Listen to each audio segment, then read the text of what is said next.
Circadian rhythms versus circannual rhythms for health and longevity. That's something I'm going to talk about today, so stick around.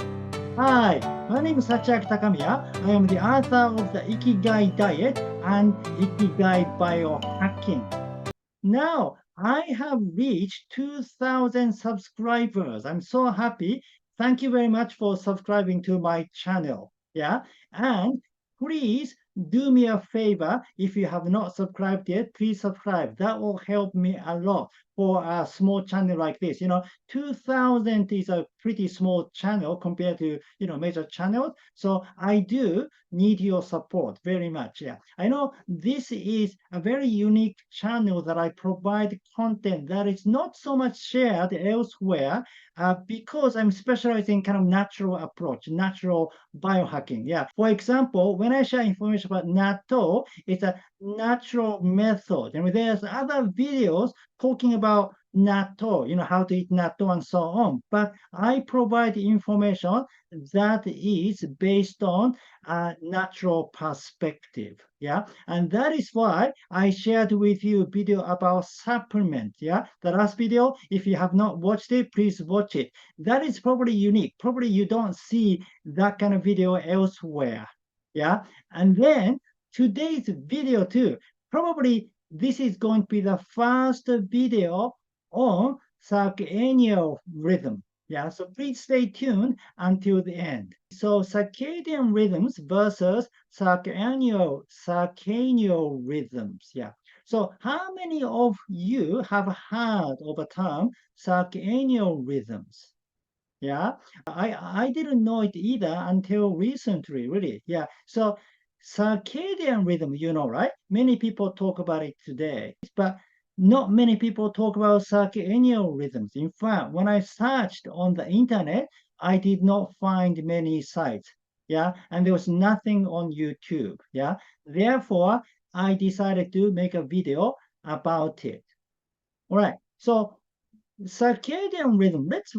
Probably you know about circadian rhythm because many people talk about it, but let's just go through some important tips, how to optimize your health using circadian rhythm or by aligning yourself with the circadian rhythm.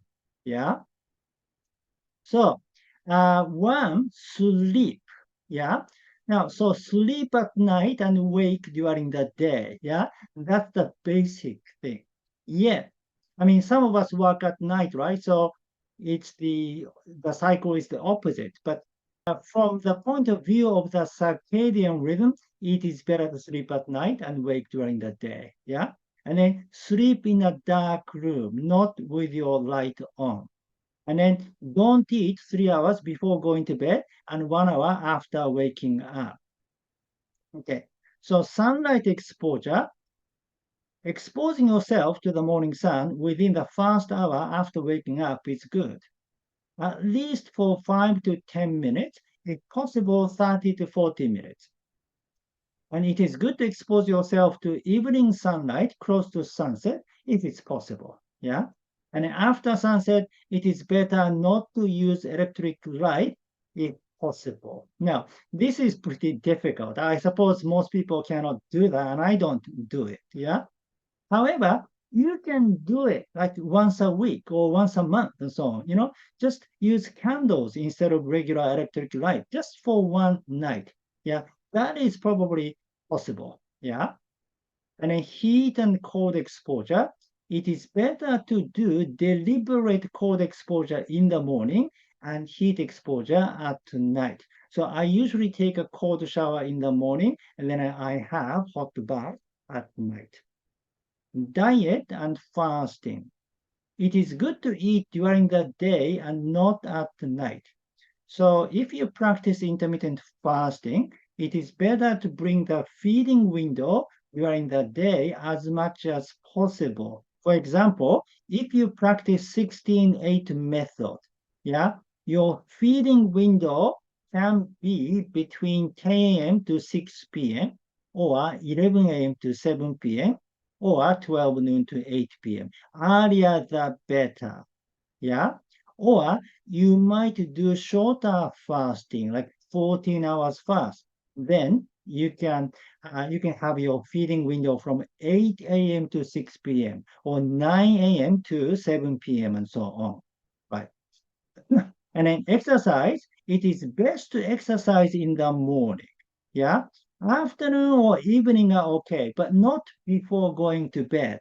Yeah. Some people might exercise, late at night, like just before going to bed. That is not recommended from the point of view of the circadian rhythm. So, how about circadian rhythms then? Yeah. So, this is the rhythm, the yearly cycle, according to the seasons and so on. Right. Okay. So there wasn't much information on it on the internet. Therefore, I asked AI about it. Yeah. And then it said circadian rhythms in humans, unlike circadian rhythms, are less well documented and understood.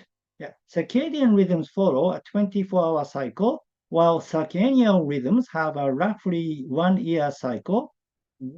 Those long-term rhythms can influence various aspects of human life, although they are less pronounced and not as extensively studied as circadian rhythms. Right. Yeah, so that is the reason why we don't find enough information about circadian rhythms on the internet. Circadian rhythm is a biological rhythm that occurs over the course of a year. It is regulated by the body's internal clock, which is influenced by environmental cues such as daylight length and temperature.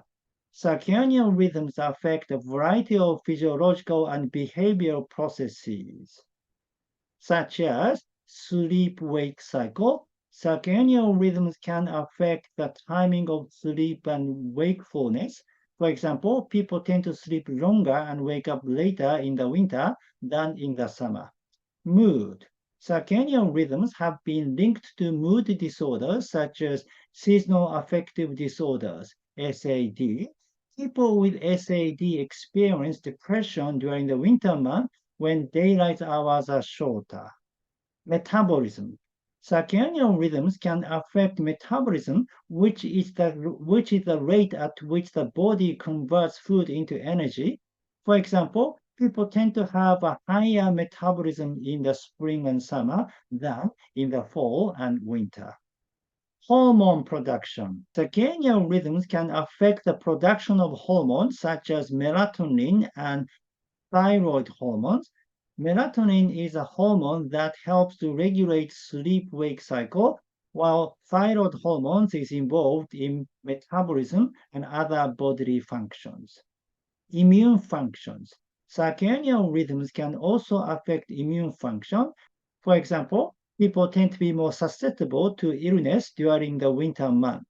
Okay, so now, so we do have circadian rhythm. It is not as much studies as, circadian rhythm, so we don't really know a lot. But I think the fact that we have the circadian rhythm, yeah, it makes sense that it also apply to the yearly cycle. I'll give you a good example. Yeah, now it's reaching the winter in the northern hemisphere, and the day is getting shorter, the night is getting longer, right? So that definitely affect our circadian rhythm. Yeah, I feel that a lot when I go morning jog and morning Nordic walking. Yeah, because the time of sunrise changes. Yeah, it is getting later and later. So definitely, the yearly cycle affects our body, right? So how to optimize your health through circadian rhythms then? So again, according to the AI, yeah. So sleep patterns. In winter, with longer nights and less daylight, consider adjusting your sleep schedule to allow for slightly longer nights of sleep. In summer, when there is more natural light, it might be easier to rise earlier. Aim for a consistent sleep schedule throughout the year to promote stability.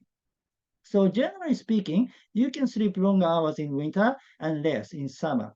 However, it is good to have a consistency throughout the year. So just practice the sleep routine of your regular, circadian rhythm style. Yeah, meaning, sleep at night and then possibly sleep for 8 hours and don't eat 3 hours before going to bed and don't eat 1 hour before, 1 hour after waking up. And so that sort of rhythm, yeah, it can be practice throughout the year. Yeah.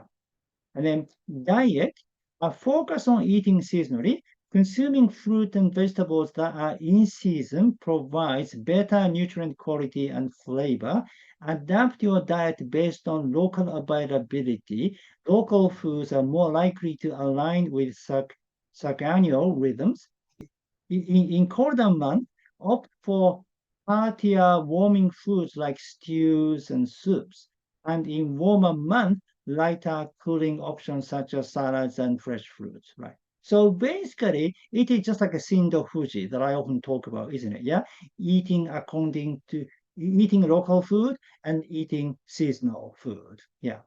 Exercise, incorporate outdoor physical activities that match the season, such as skiing or snowshoeing in winter and swimming or hiking in summer. Embrace nature by connecting with the changing environment, like hiking through autumn foliage. Right. So that's something I recommend, all the time. And then that's what I practice. I go swimming in the lake in the summertime, and I do a lot of, Nordic walking on snow in the wintertime, or I do, shoveling snow and that kind of thing. So, do exercise that are easiest to do in each season. That sort of matches the season. Yeah, you don't need to fight against the season to create a perfect environment for your workout. Just follow the season, and then there's a most appropriate way to work out. Fasting. In the winter, the body's metabolism slows down and it produces more melatonin, the hormone that regulates sleep-wake cycle. This means that people may be able to fast for longer periods of time in the winter without feeling any negative effects. In the summer, the body's metabolism speeds up and it produces less melatonin. This means that people may need to fast for shorter periods of time in the summer to avoid feeling lightheaded, dizzy, or fatigued. As for fasting, it kind of makes sense, isn't it? Because in the summer, day is longer, yeah, and the night is shorter, and the winter, night is longer and day is shorter, yeah. So according to the circadian rhythm, it is better to fast at night and eat during the day, right? So if night becomes shorter in summer, naturally your time of fasting becomes shorter, yeah. And if the day becomes shorter in winter, then naturally your feeding window becomes shorter. Yeah, saunas. So we also practice deliberate heat exposure and cold exposure. So how are they affected by the seasons? So saunas, winter, saunas and hot bath can help warm up the body and relieve muscle tension. This can be especially beneficial after spending time outdoors in the cold weather. Saunas and hot baths can also help to improve circulation and boost the immune system. This can be helpful in preventing winter illnesses such as the common cold and the flu. Summer, saunas and hot baths can help to cool down the body and relieve heat stress. This can be especially beneficial on hot days. Saunas and hot baths can also help to flush out toxins and improve skin health. This can be helpful in reducing the effects of sun exposure and other summer activities. Ultimately, the best time to use a sauna or hot bath is whenever you need to relax and unwind, or when you are feeling under the weather. Right. So personally, I like to have sauna and hot bath in the winter more than in the summer. Yeah, because naturally you just feel like it. Yeah, although there are benefits to having saunas in the summertime too. So you can have sauna and stuff. In fact, I have a hot bath throughout the year at night because it is Japanese custom. But when I go to a hot spring facility, we have a lot of hot spring facilities in Japan, and they usually have sauna too. So to have a sauna, I usually go to hot spring facilities. So then I have a both sauna and hot bath, but I like to do that in winter more than in summer. Yeah. So kind of a regular hot bath is, throughout the year, but going to a hot spring facility to have a sauna and, hot spring is usually the kind of autumn, winter, and maybe early spring kind of a routine. Now, cold exposure. So in the winter, when the ambient temperature is low, the body will have a more pronounced reaction to cold exposure. This is because the body will try to conserve heat by constricting blood vessels and shivering. In the summer, when the ambient temperature is higher, the body will have a less pronounced reaction to cold exposure. This is because the body will not need to conserve heat as much. So winter, start with a 30-second cold shower. Gradually increase the duration of the cold shower by 10 seconds each week. Focus on exposing your hands, feet, face, and neck to the cold water. Warm up after your cold shower by taking a hot shower or doing some light exercise. Summer, start with a 1 minute cold shower. Gradually increase the duration of the cold shower by 30 seconds each week. You can also try taking a cold plunge or bathing in a cold lake or river. Warm up after your cold exposure session by taking a warm shower or doing some light exercise. Listen to your body and adjust the routines as needed. If you start to feel uncomfortable, take a break or warm up. Right. So as for the cold exposure, I don't usually do a cold plunge. I take a cold shower. I take a cold shower throughout the year. And well, in the summertime, I don't necessarily do it longer because the water is not that cold. So I don't really feel the effect as much. So the autumn to spring is really that time to gain the benefit of cold shower, really. The summertime is more like sort of a, yeah, it's a something nice to do in the morning type of thing. Yeah. And then for the cold plunge, I mean, if you enjoy that, then no problem. I just don't enjoy it. It's too cold. Plus, there is a difference. I think there's a difference between races. Yeah. For Asians, yeah, we don't have the same kind of a body. Yeah. We don't have the same, I don't know, resistance to heat and cold compared to Caucasian people. So I think if we follow the kind of protocols that are kind of shared a lot, yeah, it may be dangerous. Yeah, I once did a cold plunge in the Lake Biwa in the winter, and I felt I was going to die. I mean, it can be dangerous because you might have a heart attack and so on. So you need to be careful with the cold plunge. And then in Japan, we have a sort of sauna routine where you have a sauna, then you have a cold bath, then after you rest outdoor. But the cold bath is not as cold as what people have in the West, the ice bath. Yeah, the temperature is about 16 degrees centigrade. Yeah, like 15 to 16 degrees centigrade. It's a lot warmer than the temperature of the most ice bath and cold bath in the West. Yeah. And that is probably, I mean, this 15 to 16 degrees centigrade is probably appropriate for Asian race, I think. Yeah. Seasonal activities. Participate in seasonal activities that foster connection to nature and community, like planting a garden in spring, apple picking in autumn, or holiday celebrations in winter. So enjoy the festivals, enjoy the seasonal festivals, and live according to those seasonal things, yeah, that also helps your Ikigai as well, as I talked about it in some other videos. So basically, it is Shindofuji, right? So um, the circadian rhythm is not studied so much, so we still don't know much about it scientifically speaking, right? But this concept of Shindofuji has existed for many centuries in Asia. Yeah, so maybe it is true. I mean, for other things too. So many, things which were true in the kind of Eastern medicine or Eastern, spirituality and so on, have been scientifically proven recently.